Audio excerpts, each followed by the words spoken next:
Ini profil saya. Nama saya Jumiati SPD.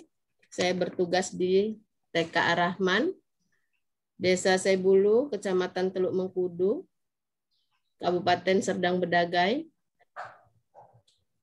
Riwayat pendidikan saya S1, anak usia dini. Di sini sebelum memulai cara belajar anak, saya akan memberikan inti gaya belajar pada anak. Karena gaya belajar ini penting kita untuk mengetahui, karena setiap anak itu tidak semua memiliki gaya belajar yang sama. Jadi tujuan daripada mengetahui gaya belajar ini, permainan apakah, gaya belajar yang bagaimanakah yang cocok untuk anak waktu di dalam kelas. Jadi terkadang kita tidak menyadari setiap anak itu mempunyai gaya berbeda-beda.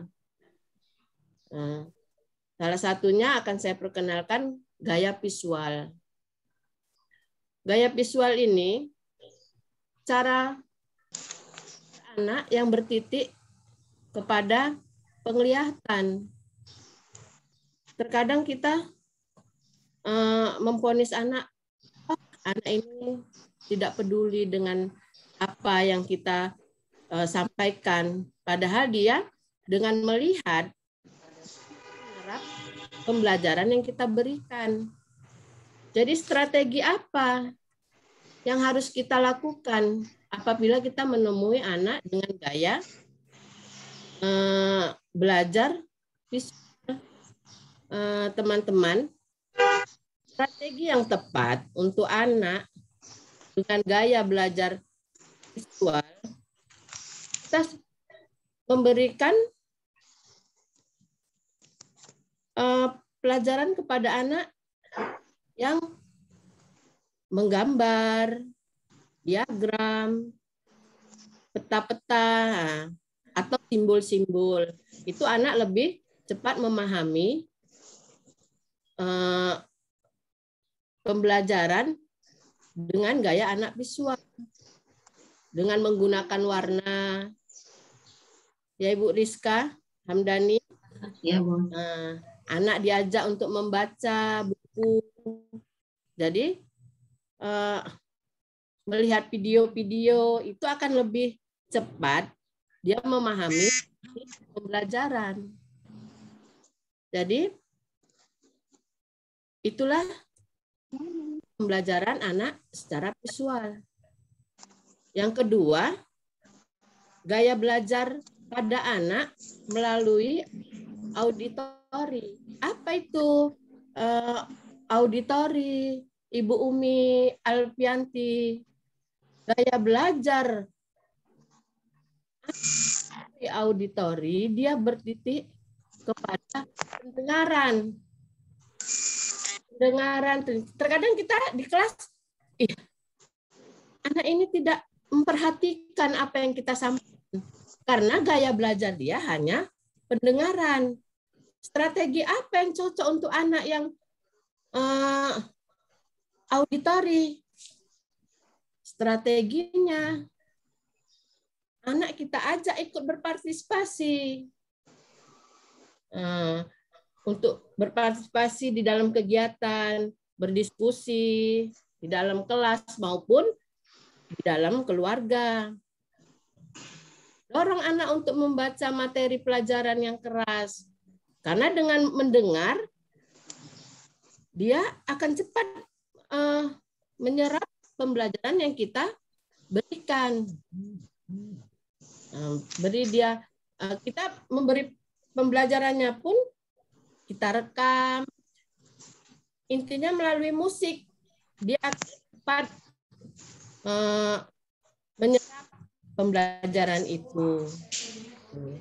Jadi kalau anak auditori ini berbalik dengan visual tadi. Kalau visual dengan penglihatan, kelemahannya terganggu dengan suara bising. Kalau anak auditori, dia akan terganggu mendengar suara bising sebelah gitu, karena dia berfokus kepada pendengaran. Tapi anak visual, dia fokus dengan penglihatan. Dia tidak akan terganggu di sekitarnya itu bising, ribut gitu kan. Dia nggak akan terganggu dengar suara musik. Dia tidak akan terganggu karena fokus dia di penglihatan. Permainan yang cocok untuk visual, mewarnai. Nah, itu dengan lebih mewarna itu dia fokus. Jadi kalau auditori kita beri apa? Musik. Jadi kita harus memberikan dia musik. Karena anak auditori pembelajarannya dengan musik dia akan cepat menyerap. Misalnya kalau 1 tambah 1, 2, kita tulis di papan tulis itu, dia cuek aja gitu. Tapi kalau kita dengan bernyanyi, 1 tambah 1 sama dengan 2, itu dia lebih cepat menyerap. Itu strategi pembelajaran anak auditori. Yang ketiga, anak kinestetik. Anak kinestetik ini apa? Bunda Happy.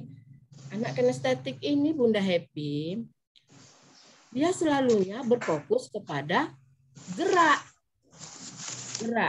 Jadi segala aktivitas yang dia lakukan gerakan.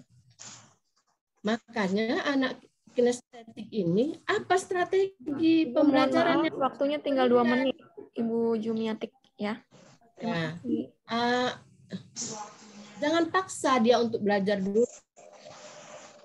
Ajak dia belajar secara bermain, outdoor, bermain sepeda. Jadi dengan anak kinestetik ini dia terkesan lasa. Jadi ada faktor-faktor yang mempengaruhi pembelajaran ini, pertama keluarga. Sudah jelas 60%, lingkungan serta guru. Jadi dari kesimpulan gaya belajar ini, teman-teman, kita selaku guru atau orang tua bisa mengetahui pembelajaran apa yang cocok untuk anak kita. Jadi dengan mengetahui gaya belajar anak-anak dan sifat karakter pada masing-masing anak, sehingga kita dapat lebih mudah untuk mendidik dalam mengajari anak kita memahami pembelajaran yang akan kita berikan. Jadi, ibu-ibu itu sangat penting. Dari kita mengenal gaya belajar anak kita.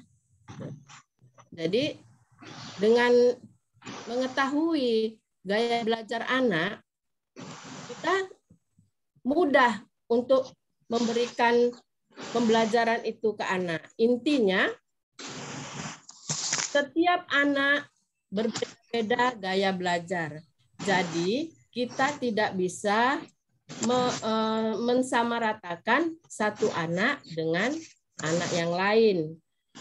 Jadi, dari kita mengerti gaya belajar anak, kita mudah untuk memberi atau memahami pembelajaran yang akan kita berikan kepada anak. Sekian paparan saya.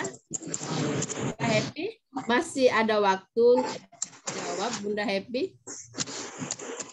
Mohon maaf, waktunya sudah habis, Ibu. Oh, sudah habis. Oke, terima kasih. Itulah paparan saya. Mudah-mudahan bermanfaat. Lebih dan kurangnya saya mohon maaf. Saya akhiri dengan wabillahi taufiq walhidayah. Assalamualaikum.